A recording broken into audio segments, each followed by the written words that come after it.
uh, Tanya Boggs, who is a phenomenal photographer. Tanya, you're up. Hi, Happy New Year, everybody, and thank you for joining us and talking to us today. It's very interesting. I am, first of all, in agreement about how you live your life for as an Thank you. example for your children, because my daughter has been behind a lot of choices that I've made to live fully so that she has an example. Awesome. Um, but my question is, I was really intrigued by your thoughts about the existential pillars. So I'm curious what you consider to be your existential pillars. Well, I think at first, existential pillars are going to change or evolve through life, I would say. As a Mm. child, you're very self-centered and you focusing on, well, that's all you do, right? You're developing yourself, you're blooming, you have people helping you. And so for me, obviously, and for a long time, and yes, that's a great question, by the way. Thanks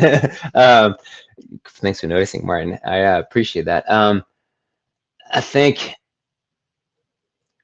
it sounds trivial. As a kid, all I wanted to do was I just wanted to ski. It's pretty one-dimensional, right? But I do think, obviously, as you evolve in life, you have responsibilities, and then things change. And I pondered a lot on that after my crash, and I was like, well, what are one of the lessons I learned actually from a friend who was an ex-fighter pilot was to avoid decision fatigue. Decision fatigue is when you have too many options at your fingertips and you don't know which choice to make. It affects your decision making. Say go into a restaurant, you have 25 things on the menu, you're like, oh my God, what am I gonna get? It looks so good, but I don't know what to choose.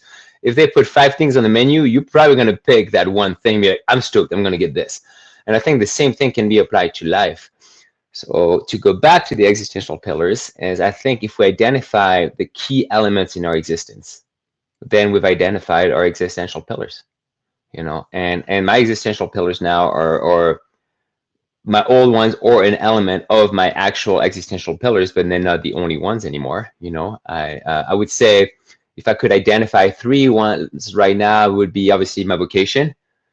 And I can englobe that into one word because that's skiing, that's climbing, that's jumping, that's being a mountaineer, that's being, even surfing big waves occasionally, that's training, that's eating well, that's a vocation. Luckily, I have a vocation that englobes a lot that is pretty broad, that englobes a lot of valuable stuff. But if I can summarize it in one thing, my vocation.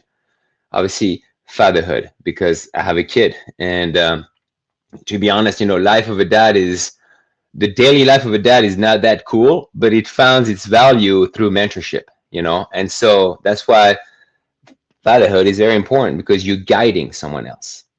It's not just putting food on the table anymore. It becomes a noble cause because you're passing something on and guiding someone. And third of all, I'm French, I'm romantic, true love. These are my three existential pillars. But if you think of your existential pillars, right? These are hard things. Can you extract your philosophical pillars out of this?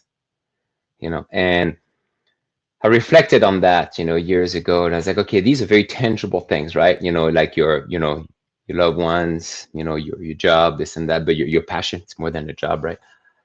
But what are, I guess, the three values or the three philosophical pillars to live by? And for me, obviously, passion is very important because it's the fire in our heart. It's what makes us want to get out of the bed in the morning and get going. But then a passion without a direction is pointless. So you do need to have purpose, a direction, something to channel your passion.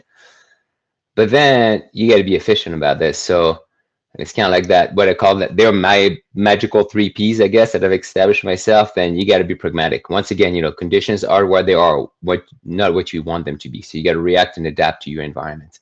And so I try to live in accordance with my three existential pillars and my three philosophical pillars. Great answer. Thank you. These are